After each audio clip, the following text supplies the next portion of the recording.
Agent Tangerine sat listening avidly to Agent Green's tale. And then what happened? Well, apparently she went to school with Duchamp. Seriously? Yup. Hell of a coincidence. The boys drugged her and verified it all. Huh. Tangerine sat and sipped his mango juice. His Hawaiian t-shirt and sandals matched his vibrant red hair, as though he were a living explosion. Agent Green was wearing his customary black tie suit. While neither of them should have attracted much notice in the busy city, as a pair sitting at the same table they were drawing more odd looks than Green was comfortable with. So how are things on your end? Well, I'm busy working on something for the exhibition on Friday. Keep it smaller than last time.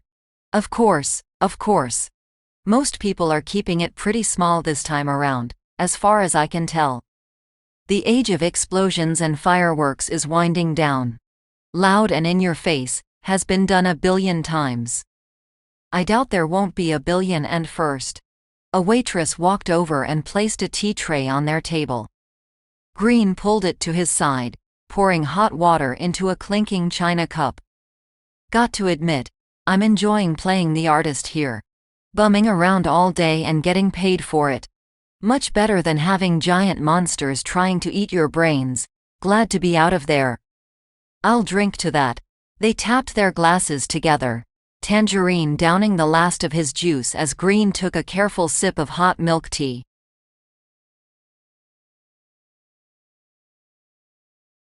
So what did you do with this girl afterwards? Full course of amnestic, induced coma, stuck her in the hospital. Should be out of the picture for a month or two and no one knows we did a thing. Didn't really need her for much else, and we've gotten rid of one of the critics' big ones. Yeah. Makes things complicated for us, of course. Friday's thing was her exhibition. Whatever it was she had planned, she'd hyped up a lot of people about it. If she's out of the picture, then the exhibition's got nothing from the critics' clique. Surely that's good for us though, right? No. Definitely not. See, it was just going to be the director's little dance number or whatever she had planned, but they aren't just going to cancel it. That would make them look like they only had the one idea. They'd seem imaginatively sterile. They'll be pulling in something else to make up for it, and whatever they do will almost certainly make a bigger bang. Shit. Planning crowd control for these things is hard enough as it is. Indeed. Glad that's not my problem. Any chance we could block the venue? Do it in advance and they'll move it, and once they're there they won't budge. What kind of turnout are you expecting? No idea. Ballpark it for me. Puffs, 1,000 or so. Maybe 2? Shit. We can't bar that many people without creating more problems.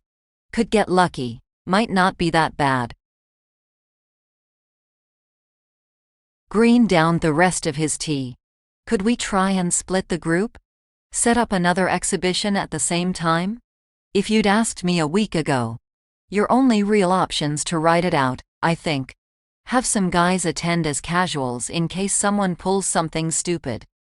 And how likely is it someone will pull something stupid? I'd put odds at 50-50, but everyone I know's playing it safe. Basic stuff all around. The only real unknown here is critics' lot, but they don't normally leave stuff lying around.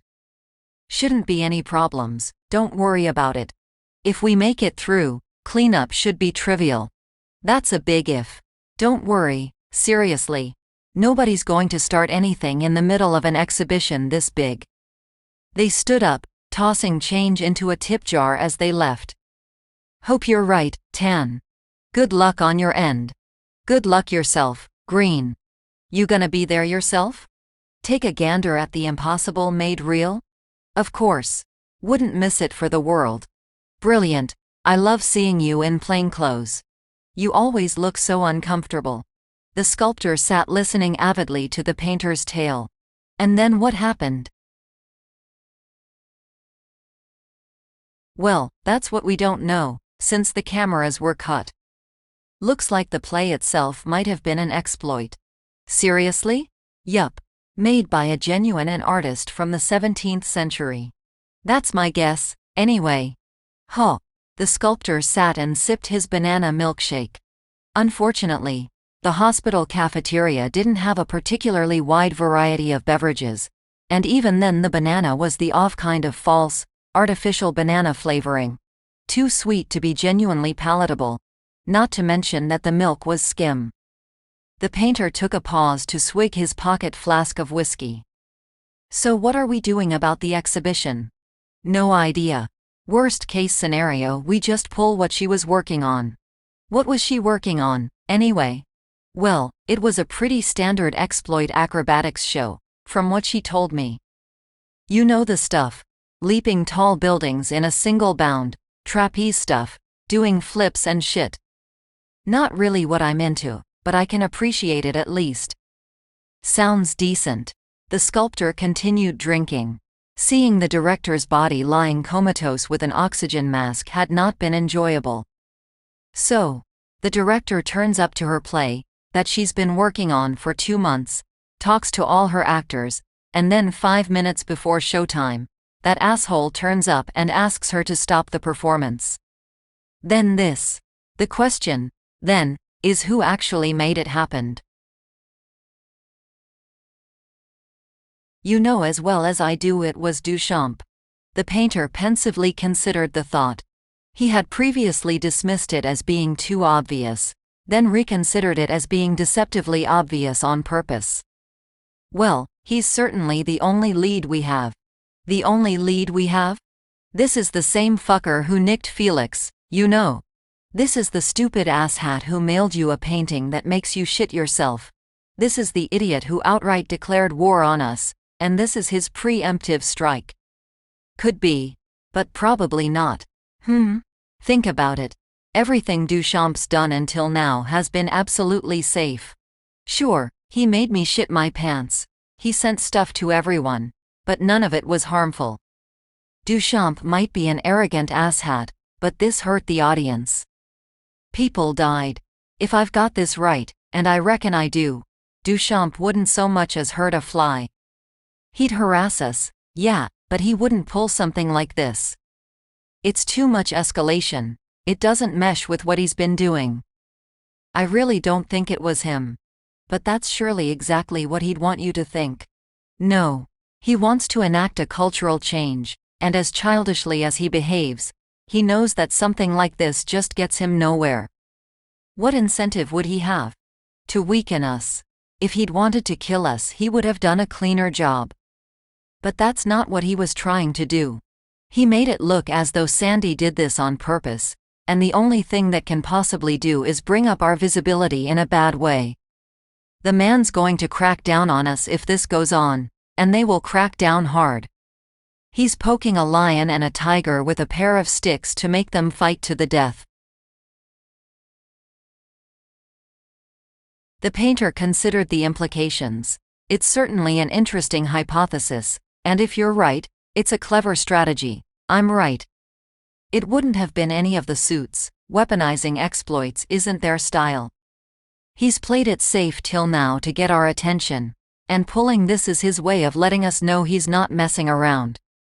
We've got to do something. What do you suggest? He targeted Sandy because she was showing on Friday. That's our chance to go big and show everyone we're cooler than them. He wanted to break us down, to distract us from the community, to tear us from the audience and destroy us as artists. Well, fuck that. Come Friday, we throw out everything we've got. They stood up, walking to the lifts. I'm guessing you'll be wanting to call the shots on this one. We don't need to concern critic with something like this. We're not children. We don't need him to change our fucking diapers. No complaints here. I've been working on a piece that should suffice. I'll call the others, then. See you on Friday. Felix Corey sat listening avidly to Ruiz Duchamp's tale. And then what happened? Well, after she tried to stab me, I just left. Seriously, yup. I knew she wasn't going to listen. I'm good at picking up subtle hints like attempted homicide. Best he could do was get the hell out of there. Huh. Felix sat and sipped his green tea. Ruiz was soldering a circuit board to some mechatronic actuators, occasionally flicking switches to check that all was well. He pulled a multimeter from his workbench and probed the currents. Satisfied with the results, he stood up, grabbed an apple-flavored juice box, popped the straw in, and sat down next to Felix. So who do you think did it? Well, it wasn't an accident. I'd put money on the suits. They've been pushing the bounds more and more lately. What do you mean? You know how they used to charge in guns blazing. There's none of that anymore, and it's not because they've given up. I reckon it's a shift in strategy, but I don't have anything solid to back it up. Well, maybe. Can't see them using exploits as a weapon, though. Ruiz sucked his juice box dry and started methodically unfolding it. Felix blew his tea, then took another tentative sip. So, what have you been up to, old man? Diving into the retirement fund? Quite? I'm still working on things, just more traditional materials. Nothing out of the ordinary for a while at least. Time to eke out a bland and plain existence. How profoundly boring. Ruiz had folded his juice box into a small aeroplane shape. He threw it across the room, landing it neatly in a garbage bin near the door. Will you be taking time out of your busy schedule of bland and plain for Friday's exhibition? I might. What are you doing for it? Oh, I won't be going. Gotta finish all of this stuff. The last of my materials came in this morning, so it won't be long before I send out the invitation. Well, you'll be missing out, I think. Sandra had a big show planned. The guys, well, whoever's left, they won't just cancel it. They'll have to show the suits that they mean business, that they aren't intimidated by this. They'll be going very, very big, pulling out all the stops. Yep, it should be quite a show, methinks. See, that's the kind of childish bullshit that solves nothing, yeah. Honestly, they're a bunch of kids. No idea what they're doing. Felix sipped the last of his green tea and placed the cup at his feet. Glad I don't have to deal with it anymore. Hell, glad I don't have to deal with you. I'm not that bad. I'm just riling them up, really. It's like kicking a beehive, but all the bees are artists and the kick is mailing out butt jokes. Butt jokes and poop jokes, the pinnacle of comedy. Quite. I just wish they'd lighten up. You know, not take everything so damn seriously. They're not taking it the right way. Neither did you, to be honest. Retiring, bah. Scuppered all my plans. How dare you be unpredictable? Felix chuckled at the faux outburst, taking his cup and standing to leave. Well, good luck with this stuff, at any rate. Don't need luck when you've got talent, Felix. Quite right. That's why I wished you luck, huh? Get out of here, old man. This content is Creative Commons. Relevant attribution can be found in the description.